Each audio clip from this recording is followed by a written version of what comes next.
Transnational repression is central to the Chinese Communist Party's strategy of silencing critics of Chinese policy around the world. It affects so many of the Uyghurs, the Hong Kongers, the Tibetans, the human rights advocates, the journalists, and others this commission works with on a daily basis. This hearing gives us a chance to give a platform to some of the victims and experts from across the globe who have been most engaged in trying to identify ways we can address this vexing challenge. We know from past testimony that it isn't easy, as the Chinese Communist Party's sophisticated tactics seem to know no bounds and bring the power of a ruthless state against individual dissidents, members of Chinese diaspora, and insidiously their family members in China. That's why it's so critical that we redouble the efforts to wrap our minds around the dimensions of this threat, to raise awareness globally, to identify ways to build common cause with those who have been targeted, religious groups, activists, journalists, politicians, as well as governments sick and tired of the brazen violation of sovereignty transnational repression represents. Last year, I chaired another hearing on this topic to hear about what the Biden administration is doing about it, and I'm proud that one of the officials at the forefront of that work, Undersecretary Azrazea, is now one of our commissioners.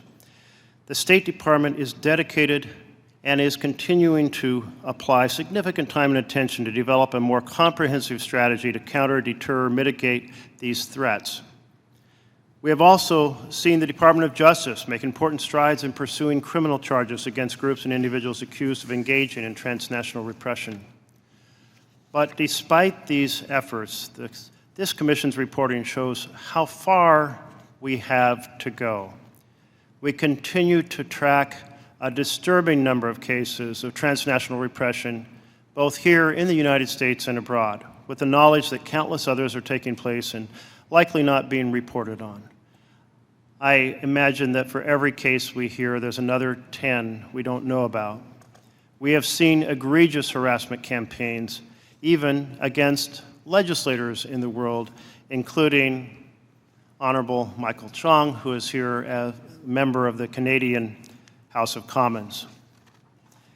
We have seen relentless targeting of young activists who have spoken out bravely against the increasingly repressive conditions in Hong Kong. And we have seen the unrelenting pressure that continues to be directed at Uyghurs around the world. We know this is, as Freedom House calls it, the most sophisticated global and comprehensive campaign of transnational repression in the world.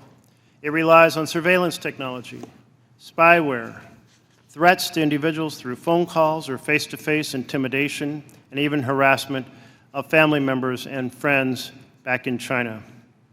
As Safeguard Defenders revealed in an eye-opening report earlier this year, the PRC is also responsible for establishing at least 102 overseas service stations in at least 53 countries, breaching national sovereignty and coercing Chinese diaspora members to return to the PRC for criminal investigations.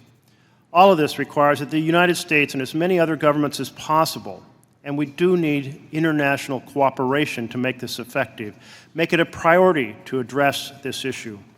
That's why earlier this year I introduced the Transnational Repression Policy Act, joined on a bipartisan basis by my colleagues, Senator Rubio, Senator Cardin, Senator Hagerty, and the Senate, to hold foreign governments and individuals accountable when they stalk, intimidate, or assault people across borders. I appreciate Chairman Smith's work to lead the House companion to this legislation. If enacted, the Transnational Repression Policy Act would mandate additional U.S. government reporting on the issue, require training for U.S. diplomatic and law enforcement personnel, bolster intelligence community efforts to track and share information on these incidents, and develop a more effective tip line for victims and witnesses.